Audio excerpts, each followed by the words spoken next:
Cool. All right. Well, episode 2 of the Tell Us More About podcasts. Today we're talking about motorcycles. Cool. So we're motorcycles, very, very topical for me, very important for me at where I'm at in my life today. Yeah. 31. So what I would love to hear, Yes. just give me a brief outline of where you're at right now, because this is infectious to me. Like it brings me back. Oh my goodness, I'm it electric. brings me back to the time that I was like new to it, and like so. Tell me where you're at today, but more importantly, tell us the experience. Okay. So it's beautiful. Yeah. So what I'll attempt to do is say that I am new to motorcycles. I grew up adjacent to motorcycles. My brother loved dirt bikes. I loved sports. So like in our room that we shared as kids, it was like football posters, and then like Ricky, seriously, and like Ricky Carmichael on the other wall, Travis Pastrana on, and so those dudes are my age, by the way. Well, I was just looking up. Jeremy McGrath is 51. Who knew? I mean, so like they were 19 when I was 4, like watching them or whatever. Yeah. And so, anyway, so I have always been adjacent to dirt bikes, and then my grandfather had a trucking company, and some of his employees were like huge motorcycle guys, mechanics and motorcycle guys, and so like I grew up next to it. My only motorcycle experience, 2-wheeled with an engine experience, was like I'll say about 8, maybe 6, maybe 7-ish. I was very young, and I ended up driving this dirt bike into a pile of tree branches or something. It hit it like a jump, and it was user error. It would have been a YouTube video had it been made. Yeah. It was like America's Funniest Home Videos type thing. I imagine someone was yelling like, squeeze the clutch. Like you'll be good. Just kill it. And so like I think what had happened is I had reset the throttle to be open, and I was trying to brake, and the throttle was just overpowering my little braking. Many things going on at one time. Who's to say? That's how I'm trying to remember it. And so like that was like a scarring moment sort of in my life. And so I sort of put motorcycles aside and I said, I'm going to play sports until all of a sudden, I'm in my 20s. I'm living in Italy. This is the best. Right? I'm living in Italy, and a friend comes to visit, and we go on this Vespa tour of Tuscany, and I'm riding, maybe it's a 50cc Vespa. It doesn't matter. I'm going to call it a 125 just because, yeah. Right? And so it's this awesome Vespa riding experience in the Tuscan countryside.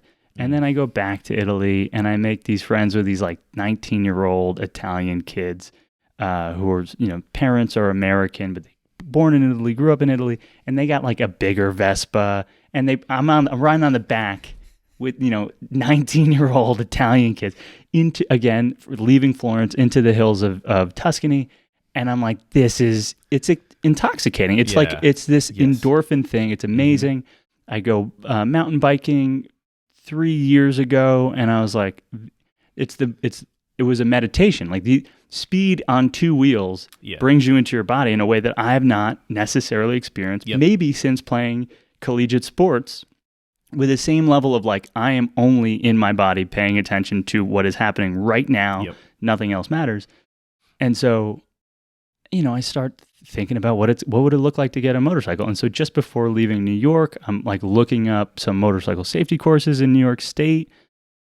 And it ended up not working out for timing reasons. I moved to Asheville, and it becomes one of my priorities. But along with that was, starting a business, getting married, et cetera, et cetera. Life. So right as I was about to do it again in 2020, COVID happens. Bang. So where am I today? I have taken a motorcycle safety course. It was a weekend-long program. Last weekend?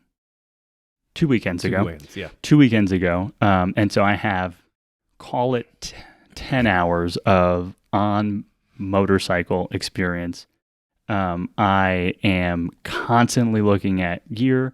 I am constantly evaluating what type of style of motorcycle is going to be right for my first bike, knowing that it's not going to be my last bike. If things go according to plan, it won't be my last bike. It'll be my first bike. Knowing that, I'm trying to do the calculus of like, do I go with an engine that's going to give me some time to grow into? Do I go with something I'm definitely going to be able to outkick the coverage of in, call it a year of aggressive, skill acquisition, right? Not aggressive riding. Aggressive learning. Yeah. And so like, do I start with something small? What equipment is needed? How much am I budgeting for the whole thing? Of that, what percent should go to gear? Because I'm at GAT. I'm all the gear all the time. Yeah. Right? So like, I right as now, you should be. I have a hand-me-down helmet from a buddy in town, and born on date of 2012. That thing should be retired. Oh yeah, right. So like, I need to get a helmet. You can get a helmet for $40. DOT. How much is your head worth? Exactly. Yeah. That's your money maker right there. Are you? Oh no, I buy the most expensive helmet that fits comfortably. I have a shoey head. I don't have. You said money maker. That's a very specific line in a movie that I'm thinking of. Or are you just saying it because that's a funny thing? I don't know. It depends. Oh my god. So Cheaper by the Dozen with Ashton Kutcher and. You realize it was. Okay. And it's a remake, so that's why I gave the qualifier. This version of Cheaper by the Dozen, Ashton Kutcher is like a television commercial actor. Oh. Like he's not an actor, but he's dating the oldest daughter, and he goes, "This one tried to light my face on fire." He's like, "I'm man enough to admit it. I'm not that good of an actor. This is the moneymaker." He is a pretty man, dude. Yeah. So anyway, I think that my brain is the moneymaker. And so how much is that going to be? That worth? There are $1,000 helmets. You do not pass go, do not collect $200 if you're buying a bike that runs for less than $1,500. So like, I also want a jacket when I just got one. I also want pants that have pads in them. I also want, gloves. Sure, yeah. And so as you start to think about it, I'm in this mode where I want to be calculated and thoughtful. And I want to prioritize my well-being, and I want to prove to Sarah, my wife, and my parents that like I'm being very logical and thoughtful and intentional, and I'm using all these resources to inform my decisions, because I think that my early decisions will have ripple effects through my entire riding experience. Yeah, and I think that is one of the most important things of this podcast is there is so much information on motorcycles, on riding gear of motorcycles, like tires of motorcycles. And so you want to make smart, educated decisions that, and so to learn that, you have to ask your friends, you spend some time on Google, on the YouTube. I think that it's, you want to be smart about it so that it's not a waste of your time. It's not a waste of your money. And then it sets you up for long-term success, because if you buy a bike that's unenjoyable, you won't want to ride it. If it scares you, you won't ride it. Right. If you buy a helmet that doesn't fit, maybe I'm just riding around the block. I've worn enough football helmets that didn't fit. Mm-hmm. You know what I mean? Like I remember being in practice and just like pushing the helmet up to get the forehead to just breathe for a second. Just for a second. And like that's not where you want to be while on a highway or in a back road or coming around a bend. Like I don't want to be thinking about my forehead. And so I have a big cranium. I'm going to be honest with you guys. Same. 7 5/8. Oh, I'm like 8 1/4, 8 1/8. Oh yeah. What? Yeah, it's got, it's big. Damn. Wow, don't look at me like that. So can you wear snapback hats? I have the last two button, like a snapback. The last two are. You're saying 8 1/4? I think so. Yeah. We're gonna have to hit a fact check because I'm a 3 button and I'm 5/8. You're telling me you're over a quarter? No, maybe that's about a quarter. Episode 3. We'll do a hat thing. What's it called? Bolliners? Who's a hat maker? Ooh. What's the word for a hat maker? That I don't know, but there's one that lives down the street from me. He used to make these felt hats by hand. I'll bet you the word is Bolliner. That's my final answer. And one of the funny things is that I was just talking about it because I said something to someone, something Mad Hatter. And I go, do you know that Mad Hatters is like a thing? Yeah, it was a real thing. Because Mercury. Right? Yeah. Hat makers. Mercury's not good, but yeah. Mercury's not good. Jeremy Piven almost died from eating too much fish on this really healthy diet, air quotes, healthy diet that he went on, and he got mercury poisoning.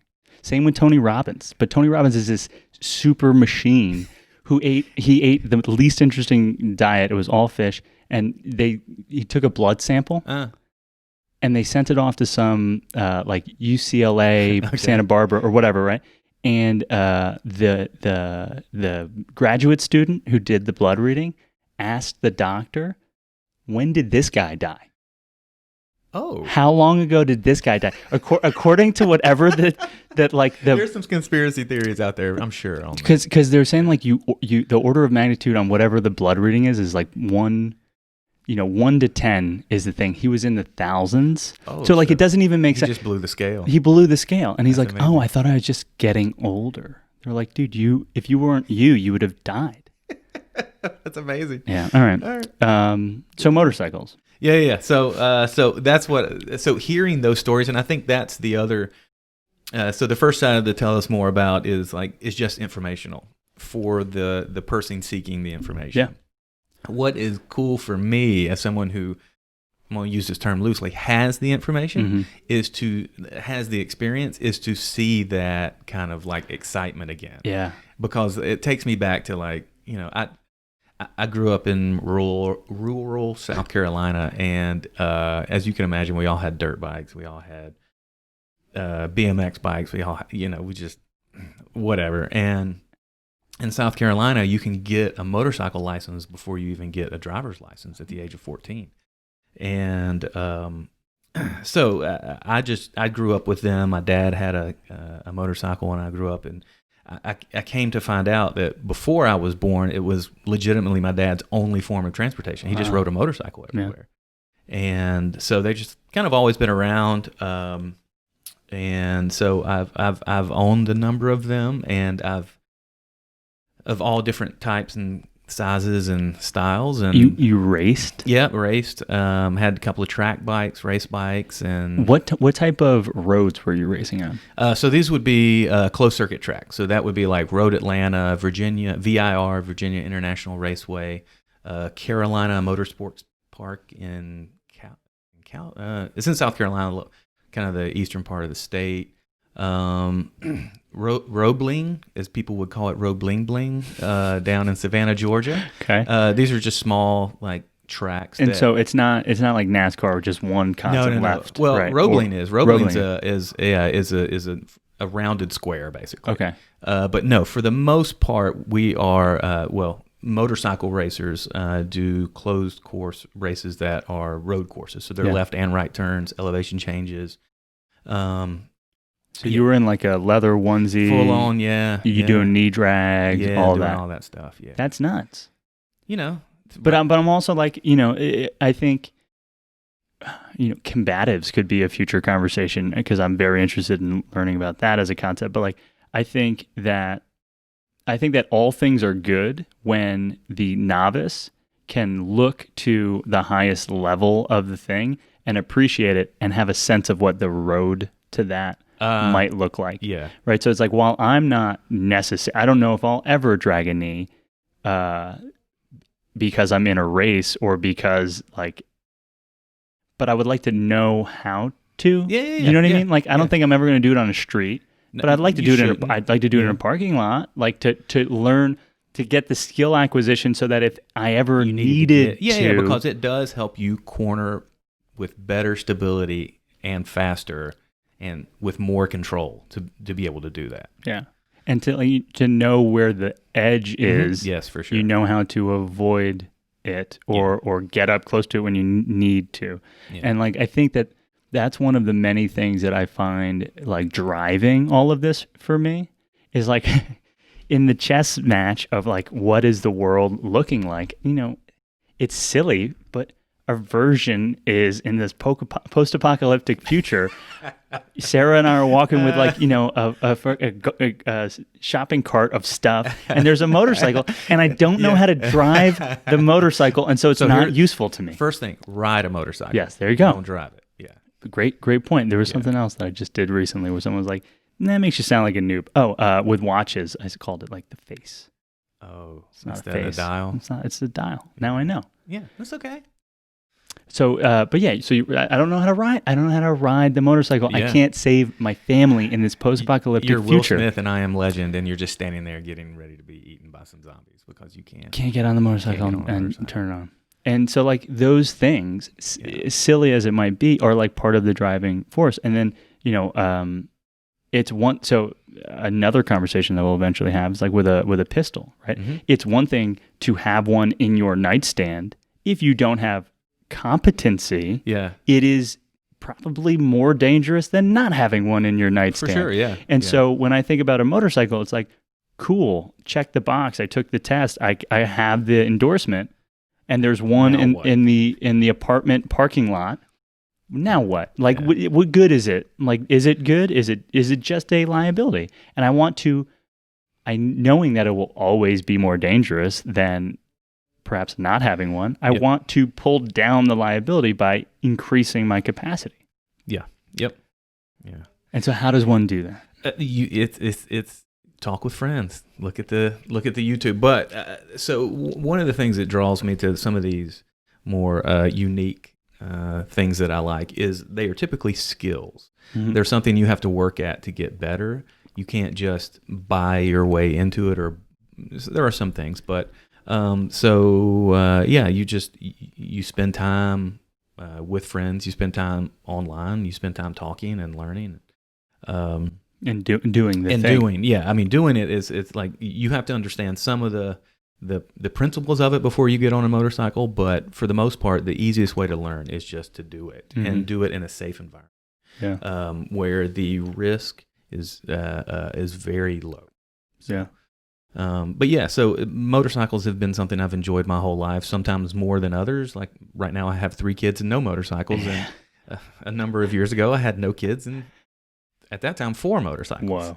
So talk to me about the last. Would it be the last 4 motorcycles? Yeah, the most important thing to hear, and the last one I let go. Okay, well, yeah, the one I held on to. Which one had the longest staying? Man, it was a 2007 KTM Super Duke 990, and KTM's a Austrian brand, and they were known for dirt bikes, but they got into the kind of dual sport category, and we can talk about categories here in a little bit, but this was basically it was a hooligan bike. It was just so much fun. You got on it and you couldn't ride it very fast, you couldn't ride it very far, but man, you could have a ball at 55 miles an hour on some tight roads. It was it was just so there's mean. A KTM, I'm saying 390, and then a KTM, is it 790? They've all evolved over the years. Okay. So currently there's a 390, a 690, a 1290. That might be it, because I don't think I've seen a 990. No, 990 was the old big engine. Okay. So when they first came to the US and started making road bikes, that was the big engine, was a 990. They look gorgeous. I mean, they have the pop orange, and so there's all matte black. You could order it, so I got it all matte black except these couple, like the frame was orange. Yeah. Ooh. I love. And so there's least practical bike I've ever owned. Really, but the most fun. Huh. And so one of the guys that I follow on the YouTubes, shout out to Fast Eddie, as he call sign Fast Eddie, real name Greg. But he does MotoJitsu. One of the bikes that he's had in the last couple of years of putting out these videos is a KTM. I want to say 690. Yeah. Maybe no, 1290. And his wife has a 390. Okay. And he would do stuff on the 390, and I'm like, maybe that's where. Honestly, that's an amazing beginner bike. Yeah. He says this is. He loves it. It'll do anything you learn how to do with it. Yeah. And that's one of the things that I've come to realize, I'll say, or recognize, is that the hardware of whatever my first bike is will not be the limiting factor. No. It's going to be the software. Yeah, for sure. And so I'm in this like quest to upgrade the software. MotoJitsu has been a huge software download for me. I watch this guy's videos.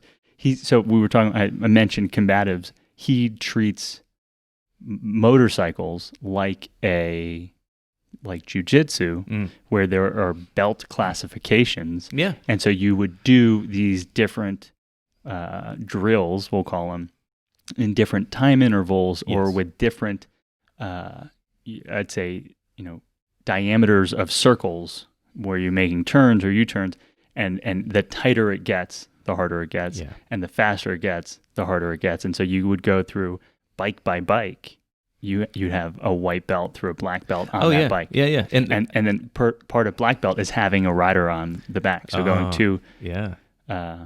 so like it, you know. And that's and I wish in the U.S. there was a graduated system like that, because there is nothing that keeps someone from going out and purchasing the fastest production motorcycle made today. Yeah.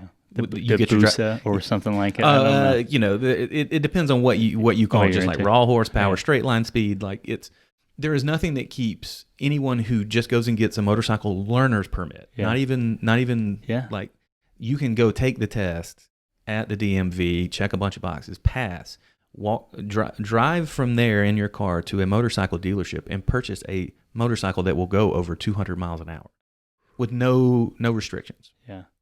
And so in Europe, they have kind of a graduated system, which is much better. You spend a little time on the small bikes, a couple of years, then you get to graduate. And so, no, I wish there was, and there is, the Motorcycle Safety Foundation course is, from what I understand, that.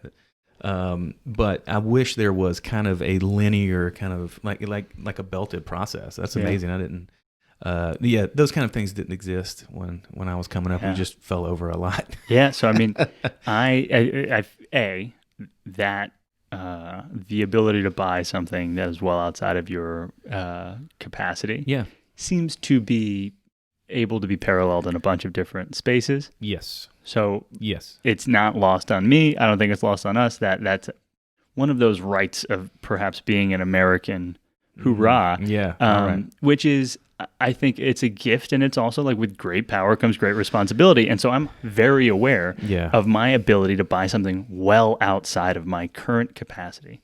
And so I, believing that I'm rational, am trying to think about, like, you know, just because, and I've talked to however many people now, everyone's got a point of view on what a great starter bike is. Yeah. And well, maybe it does make sense to talk quickly through types of bikes and loosely how they're classified and ways that you could think about them, because you mentioned straight line speed versus raw horsepower.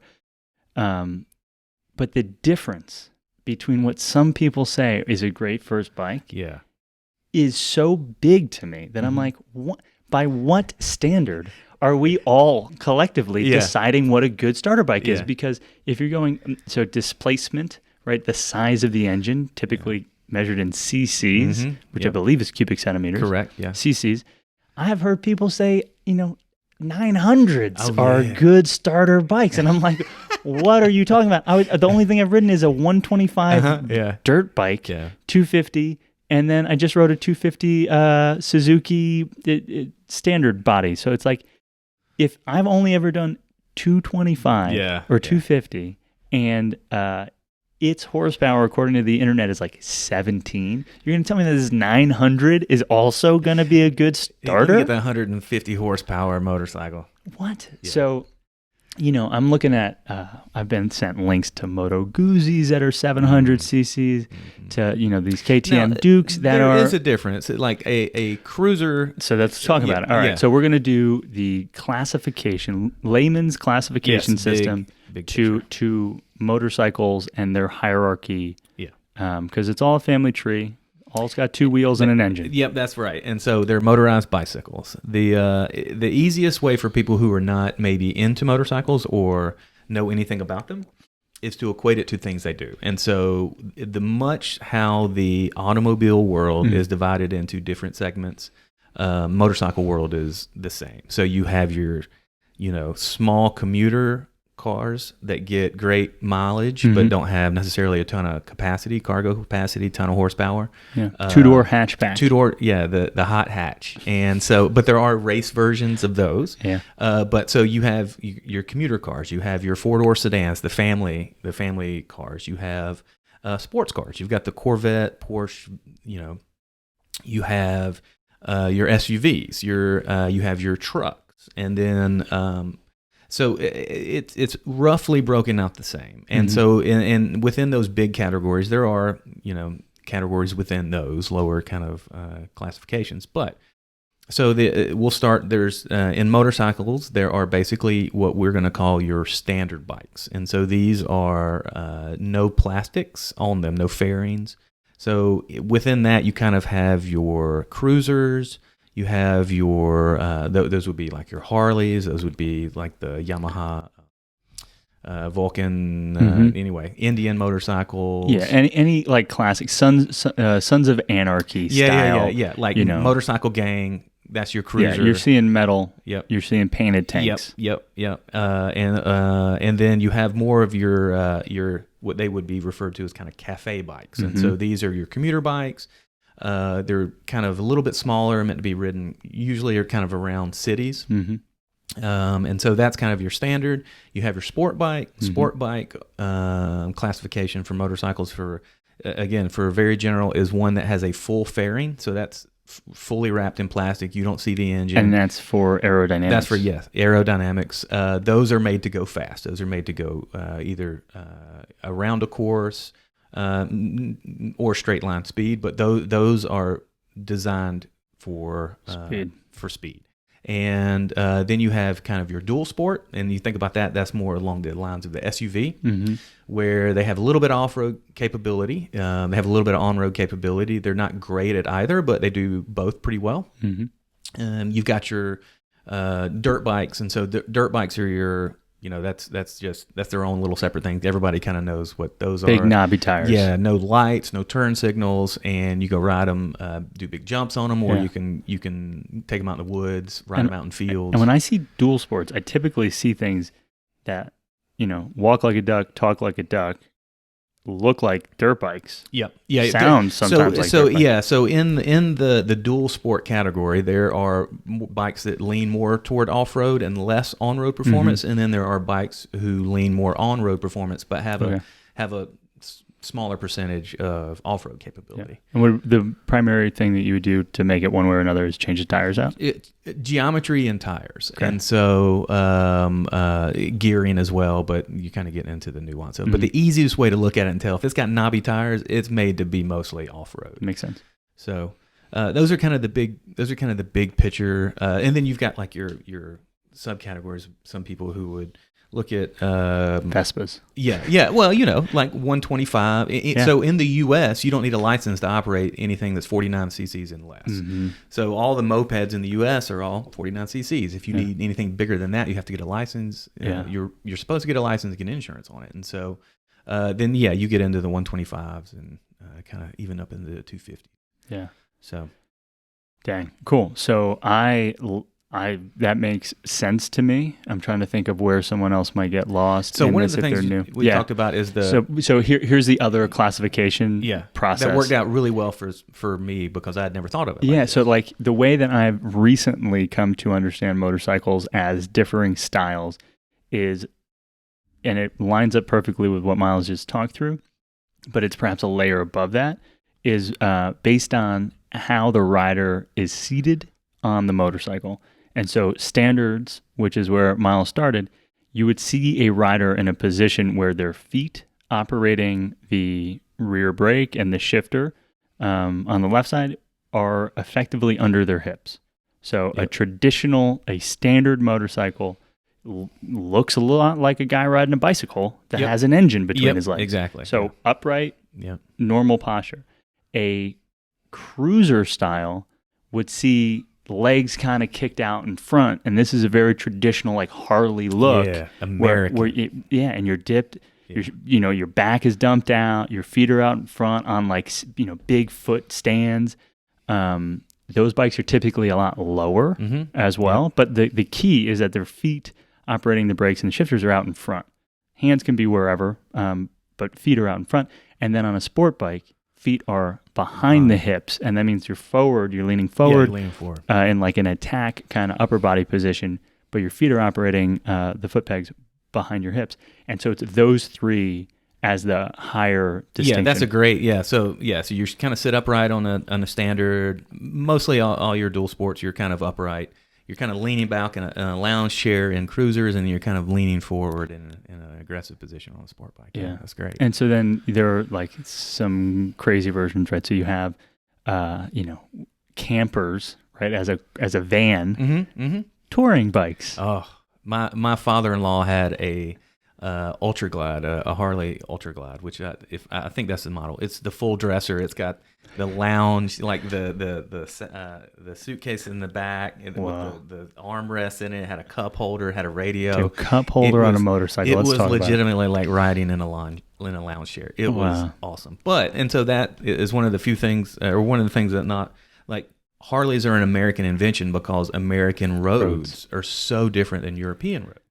And most of the original old motorcycle brands are all European for a lot of reasons. But and so their motorcycles are designed for their roads. Their roads are smaller, they're tighter, they're not as fast. They don't have often cobblestones in downtown. Yeah, and so to drive 8 hours in Europe, you can go through countries and countries many and countries. Like you can go through 4 different languages in 8 hours. Yeah. You drive 8 hours in North Carolina, you don't even have to leave the state. Yeah. And so American motorcycles are bigger, they're lower, they're heavier, but they're made for just putting on miles because if you're traveling by motorcycle in the US, I mean, we typically our car, I mean, it's the same way in the automobile. Our cars are bigger than European brands.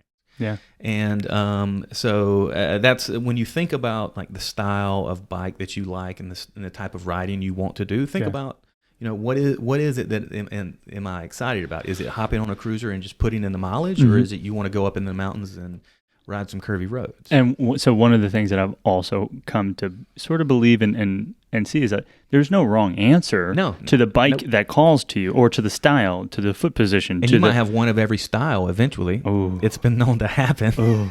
Right, but so it's not wrong to like, Harley aesthetics. It's not wrong to want to, be in full gear and with like a little European BMW adventure bike rider, right? Like both of the, like they could be at odds. They don't need to be. No. And there are starter versions of all of those that make sense. And so while, yes, cruisers are typically very heavy and, low center of gravities, there are ones that I would feel very comfortable starting with. There's some very small cruisers, some 600cc cruisers that are, they are half the weight of the big 12, 14, 1600cc engines. So now you said 600cc cruiser. Yeah. 600cc sport bike. Completely different. Lightning bolt. Yes. So what are some of the things? Is it the weight differential? Is it the way the gears are set up? A little bit of both. So gearing to I'll just say younger person, though that might not be the right way to say it. If you're not actively thinking about shifting in a vehicle, automatic car, I could understand someone not getting what shifting is. Truly. Yeah. And one of my biggest realizations was how a motorcycle shifts and what it takes and what, shifting up, shifting down, neutral. So like when you say, we're getting into the weeds with how you can set up the gearing on a motorcycle, we don't necessarily need to go into the weeds, but thinking about what makes 600cc's different across those different categories of motorcycles could, I think, be helpful, because I'm thinking about potentially a 200 or 250cc standard bike.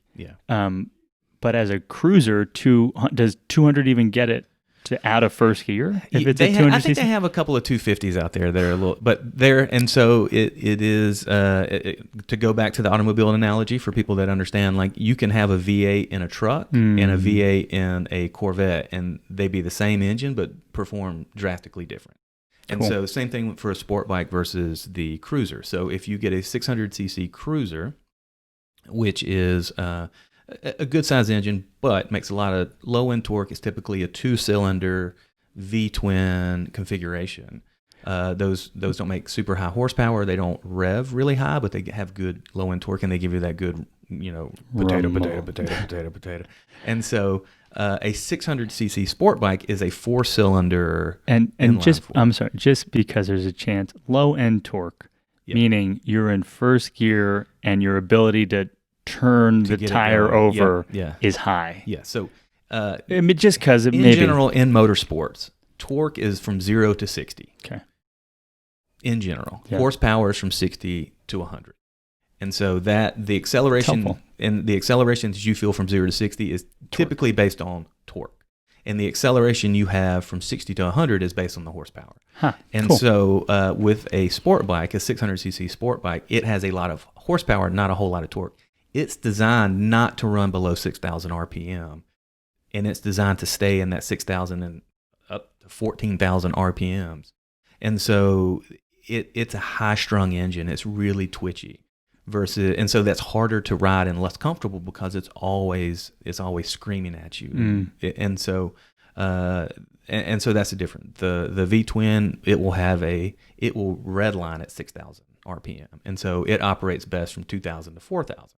So it's a little more gentler of a power transition. It's not like a light switch. Yeah. And but they do make 500cc versions of sports bikes. They make 250 versions of sport bikes, and so, but typically the sport bike category is that's what everybody wants, the ninja bikes, the Hayabusas, the Katanas, the GSX, the Gixxers, the Yamaha R1s, the R6s, the R1s 1000, R6 600.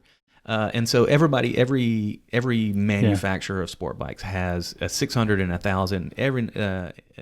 In general, Suzuki made a 750 for a little bit, which I think was a fine motorcycle for a racetrack. But yeah, so that's the difference between kind of the more standard cruiser and the sport bike. So. That makes sense. And my understanding is that the average person on a R3 versus someone on an R1, neither are going to take the turn at the capacity of the motorcycle. It is not the basketball. It is Michael Jordan. It is Michael Jordan. And so with that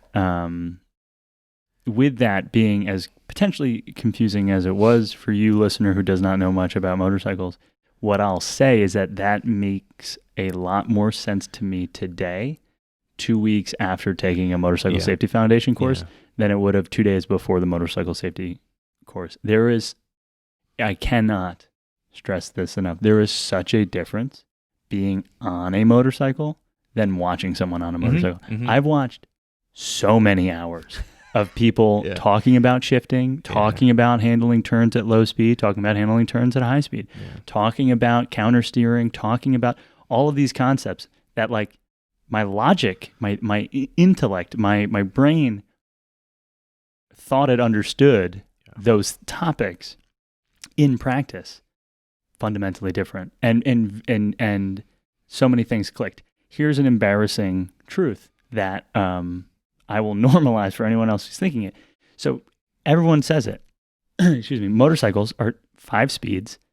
Typically, the motorcycle's in neutral, right? The left shifter is what you're stepping on or rising to change the gear.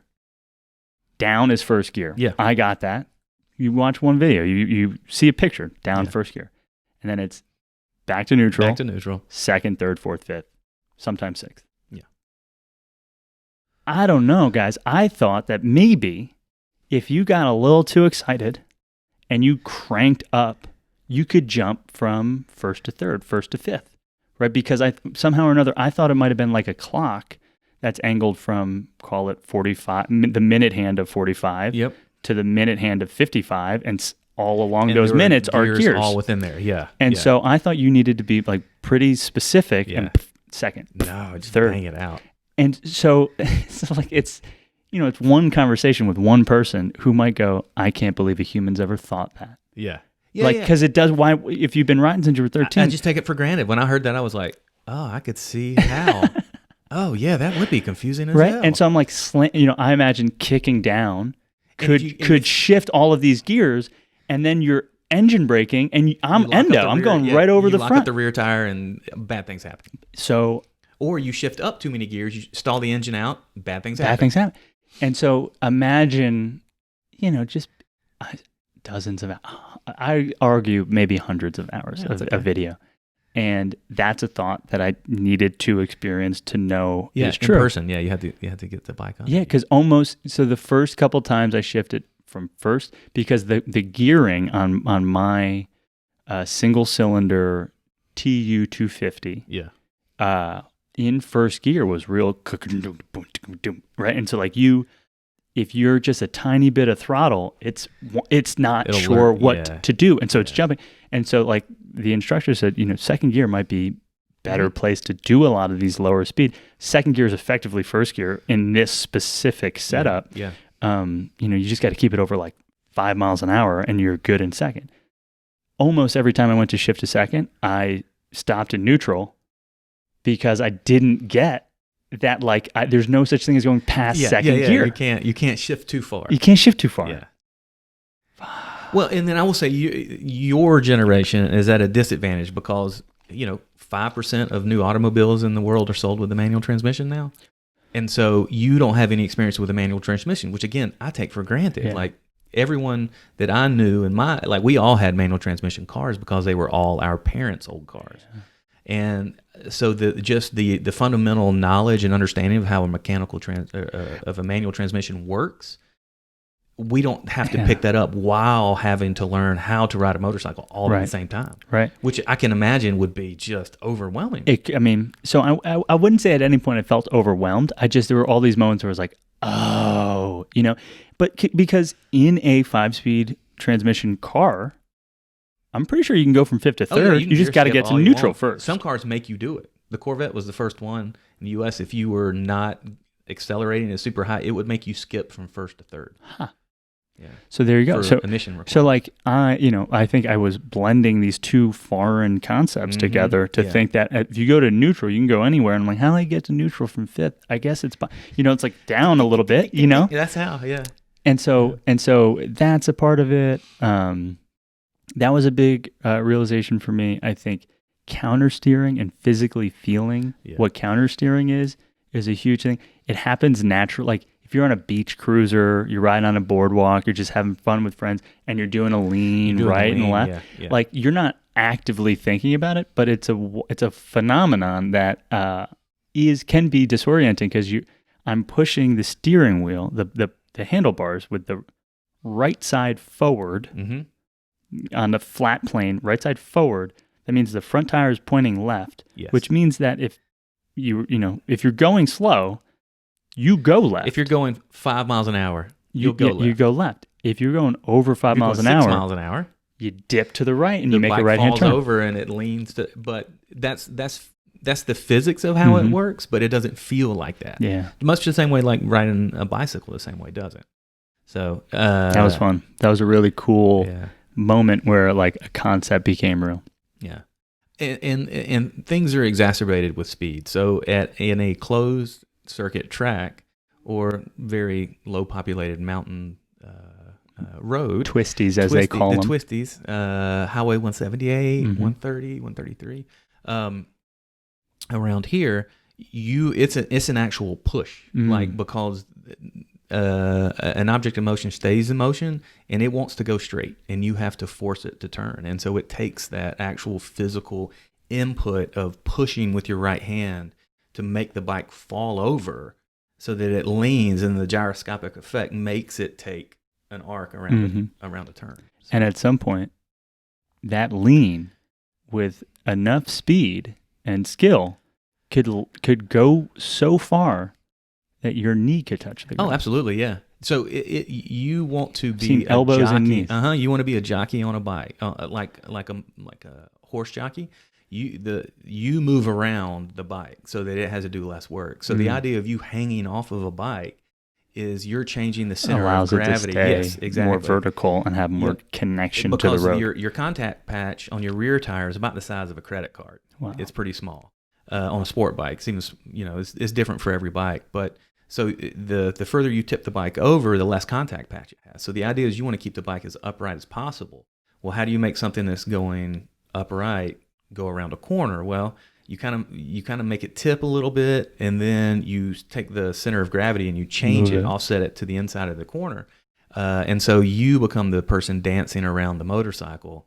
Yeah, sticking your knee out and so you're not riding on your knee. So there are some people who And again, with the little hockey puck on your knee. You have a Delrin puck on your knee. You're not actually riding on that. It's more of just a gauge. Now, that being said, in the extreme case of like professional racers, they have they do and have been known to ride on, to like push the bike back up. It will start a low side, and then they kick it up with a hip flexor. Push it back up with their hip flexor. Holy smokes! Nuts. So there was America has had, the U.S. has had some success in motorcycle racing in the world stage. It's mostly a European thing. Yeah. But there was a rider, everybody called him Elbows, and so because he rode with his elbows out, and when he would turn in, he would drag elbow as well as, and so but that's the extreme situation. You do not want to. If you're doing that on the road, you're too close to the edge, or you're going too fast. Yeah, you need to go to a track, because that is a beautiful thing to experience. It is hugely fun. It's hugely exhilarating. But the margin of error at that edge is so small that you don't want to do that on a public road.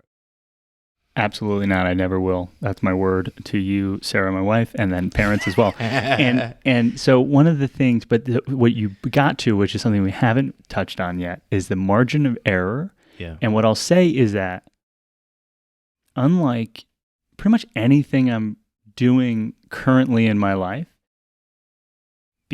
being on a motorcycle, I would think there might have been a couple times over the 2-day, very intense motorcycle safety foundation. Intense in so much as it was just a lot. There's a lot of information. There's a lot of information. There's a lot.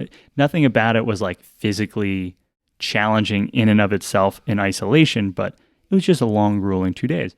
Yeah. There's nothing that I can think of that in the moments where I'm going 20 miles an hour, the moments when I'm making a perimeter right-hand turn, that I was like, there's literally nothing at all that I'm thinking about other than, doing this thing on a motorcycle. Yeah. And there is a presence. There's a meditation. It focuses you, yeah. And a focus that is unlike anything. Like, because I think my brain is so active. Mm-hmm. Like, we're having this conversation. I'm thinking about the camera. I'm trying to watch the minutes count up. Is the light right? How are we going to make this podcast better in the future? Right? Like, I'm having a conversation that I love, and I can't be in the conversation. Yeah. Your phone's buzzing in your pocket. Phone buzzing. I feel it on the couch. I'm trying. Like, I've set all this stuff up. I finished my water. So, like, all of these things are happening on a motorcycle. The only thing you can think about is the ride and like what you're doing, and that's. It feels like a gift. No, it is. And as one of the things we talk about, there are very few things you do in a modern day where the decisions and actions have real consequences, like painful consequences. And so a motorcycle, you lose focus. You don't pay attention to what you're doing and what you need to do at that moment. And something bad could happen. And that mentality is something that when you put the helmet on and you step over the motorcycle and you kick the kickstand up and you fire it up, it just naturally switches in your brain. It's not something you have to make a conscious decision. You get done with the ride and you realize, man, I was just dialed. Yeah. I was so down. And all you think about is that ride, and it's awesome. It's a great feeling. And it's one of those things where I can't imagine it going away, right? So this motorcycle safety class, I can't say enough good things about it. Motorcycle Safety Foundation's MSF, available in all 50 U.S. states. Yeah. North Carolina has a particularly good brand, I suspect. The instructors that I had are, they gave entirely too much time, attention. The instructors who weren't, there were two that were like on for the weekend. Instructors who weren't on just like came by. Like the investment that they're making into the people who are interested. Love it. They don't do it because they're getting paid to do it. Clearly, right? So it was amazing. There were bikes from all the different styles were available. You get to choose the one that speaks to you. People were riding all sorts of different things.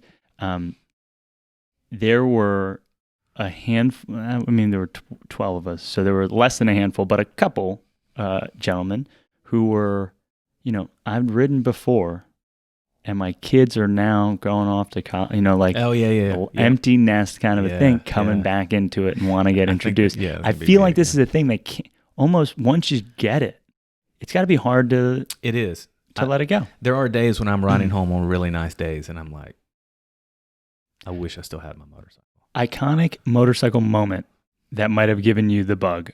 I'll go first because I've had less on a motorcycle. Yeah. But and I'll say that on a motorcycle, it's like, I've only golfed, I think once, like golfed. Yeah.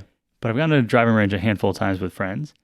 All you need to do is hit one good. Hit that one perfect. You hit one good, and you're like, I'll do this again. Yeah. I'll do this again. I'll get angry for every day for the rest of my life until I do this again. Right. And so I'm imagining moments on a bike have to have that kind of like, I want that again. Absolutely. But moment that made it iconic in my mind, there's a moment in Benjamin Button where Brad Pitt is riding through like a tree, windy thing on a little standard bike, probably a cafe racer because the handlebars, I remember being real low. And I was just like, that is a dream sequence. I mean, that's what you want. I can I have that? Is that accessible to me? Yeah. And then you're like, motorcycles are $2,500, and all you need to do is pass this little dinky test. Go. Yeah. I'm like, but do I want to take my life in my own hands for that ride? Yeah. The answer is yes. Yeah. I just also am going to do a bunch of homework. And so that moment, Benjamin Button, I'll find the scene somehow and maybe play it in the future. But that scene for me has, when I think about riding a motorcycle and what it might entail, I think of like, beautiful foliage, early autumn, wind in my hair, though I'll have a full helmet on. You live in a great area to do that. Just hop on the Blue Ridge Parkway in like October. But do it during a weekday, so there's not many tourists on the road. But yeah. Okay, moments for you. I don't have those moments because I've always been around them. Yeah. But when I think about my rides, there have been times I'm just coming home from work and the day is right. Like the air is crisp, and I'm like, I'm just going to take the long way home through Town Mountain Road. And Town Mountain, for people listening, we're in Asheville. It's a road that there's a mountain right next to. It's a town? Asheville. North Town Mountain Road. It was a mountain right next to a town. I don't know. I know. It's amazing. It's not so much a mountain as it is. I mean, it's our mountains in Western North Carolina are different than people who live in the Rockies, but it's a easily accessible road that's pretty safe to ride. It's not fast, 35 mile an hour speed limit. But it's got just enough curve and just enough excitement and just enough view that I took the long way home. Yeah, and it just like the vibration from the motorcycle, you feel it in your hands, you feel it in your feet, and and again, this is going to sound cheesy, but it's true. It hits whatever frequency is inside your body, and you just sync with it. And at that moment, it's like and so I've had that moment, coming home from work. I've had that moment at a track day where I hit the perfect lap where everything just flowed. Wow. And it just like, when I think back and like those are and when I hear you talk about your excitement, that's where I go to those moments, because those are like touchstone moments. Those are moments that, I'll never forget them. Yeah. And when they happen again, I'll just add to the stockpile. So. Dang. Yeah. So this week's a big week. Go ahead. Yeah, I was going to say the one thing, and I think is important for some of the listeners to hear when it comes to if you're excited or thinking about motorcycles. All right, the first one you buy is not going to be your last one. So it's much more important. Buy something you can afford. $1,500 to $2,500 is going to get you something that runs, and then it's an okay. And so the things that I'm thinking about, and we're here at the final minutes of this episode, right? Things I'm thinking about is. That it obviously needs to run. So there's the classic question is, do you want to be a wrench turner or do you want to ride a motorcycle? Yeah, Ducati, turning motorcycle riders into motorcycle mechanics since 1940, whenever they were invented. Yeah. So the things that the buzzwords for me, ABS, anti-lock braking system, right? So that's an indication that the bike is more modern, that there's safety features built in. While it's worthwhile, I think, to learn how to not lock up a rear tire, I'd rather do it, right? ABS is important. Fuel injection. So we didn't talk about carburetors. Carburetors put oxygen into the fuel and to the engine, and the engine it's helpful when you're starting an old bike up. You need some extra oxygen. I don't necessarily fully understand it, and I don't want to know. You don't need to know. Right. So right like now. I'm looking for a bike that is past that fuel injection threshold, has anti-lock brakes if it's possible, and runs. So that's a bike that runs is $1,500. Do not pass go. You're not getting a bike. Don't get anything less than that. Yeah. And then it seems to me, while I was thinking, like, I thought there was some romance in a 1985 Rebel 250, whatever. Like, it's just, that's old. Like, our brains anchor to 2000, and it's like, that's an extra 20 years. It's a 40-year-old motorcycle right now. And so while there's romance there, I think that the 85 that's in mint condition is going to be my third bike my fourth bike, where I know how to maintain it. I know what a good tire looks like. I know when a fuel valve is come on. Like, I want something that was somebody's kid's first bike, or like an old guy who just took such good care of it. You've said it before. You buy the owner, not the bike. And so it's some sort of a marriage of a bike that I feel is modern enough, has the things that are essential. Anti-lock brakes, fuel injection, to me, aren't essential but are very important, and I prioritizing for them. And then also is the question of so it's modern, but then there's also the question of the gear. So I'm mentally allocating $1,500 in just gear. Thinking boots, helmets, gloves, pants, and jacket, all that have, the explicit purpose of being ridden on a motorcycle, used for riding motorcycles. And I'd love to come under that, and I'm doing everything I can to find that skill, safety, and price balance. But all in, I'm trying to have my first bike and all the gear cost me less than $4,000. I think it's possible. Oh yeah, I think so too. Make smart decisions. Right. Do your research. Do my research. And so the beauty is that there are a lot, like once you start showing up with bright eyes and bushy tails and excitement in this space. Someone like me is like, hey guy, I got you. Come over here, let's talk. and that's, that's the whole, that's the whole point of the tell us more about is this. These guys are a very special breed, but two of the instructors from the Motorcycle Safety Foundation course, like I was going to visit a bike last week, and he told me that people were coming on Wednesday. So I said, I'm going to come on Tuesday night, because if people are coming on Wednesday, it's gone. Like, it was priced right. It was modern enough, and it had all the things I wanted. So let me go on Tuesday. Someone visited Tuesday day and bought it. But like, they were going to ride. I don't have my license yet. They were going to go check it out with me, kick the tires, and then ride it home to my apartment until I took my motorcycle test at the DMV and got to actually. And that is not an abnormal situation for bikers. Like, we motorcyclists, like, we love doing stuff like that for people. So with that, if you are interested, we'll have links in the show notes page and description on the player that you are checking out. But motorcycles are freaking cool. And I can't wait. Oh my goodness. I can't wait for the next ones. Like, after riding for a little while, we could bring in someone who owns a delership, or someone who's like a bike collector in town. There are so, all I'm noticing. We used to have a couple of national level riders, closed circuit motorcycle racers that lived in Western North Carolina. They've all since moved away, but they taught at like the Yamaha racing school. It was cool. Yeah, I got some good stories about that. Dang. Raging Cajun was one. He lived out in Black Mountain. Just want to know. Sorry. Just want to know. Yeah. So, Len, here we are, an hour into motorcycles. I don't feel like we've done any justice. I feel so bad. I'm like, if you've listened this whole time, I feel like we've only just started to tease what makes motorcycles interesting to me and all the places to go. It's meant to be like, oh, okay, now I need to go. Do your homework. Yeah, let me go. Okay, then maybe ask some questions with some friends. So get you going. Yeah. So next up on making it a national, on tell us more about. You have to stick around to find out. Episode 3. Yeah. To be determined. We have so many topics. We'll just close our eyes and throw it at the heart. Yeah. Eventually, if you participate in the comments below, or somehow or another on a channel, hit subscribe. Listen, these are early days. We're going to be replying to everyone. Everybody. You know what I mean? There's going to be a moment where we got to hand it to the intern. Not today, people. right? So if you got something to say, Right from the top. you have feedback, you have ideas, you have constructive criticism, please let us know.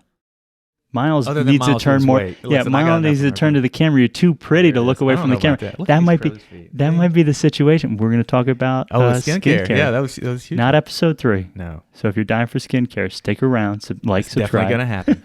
Definitely going to happen. But this was wonderful. I look forward to episode 3. I look forward to revisiting motorcycles in future Absolutely. conversations. But thank you for joining us.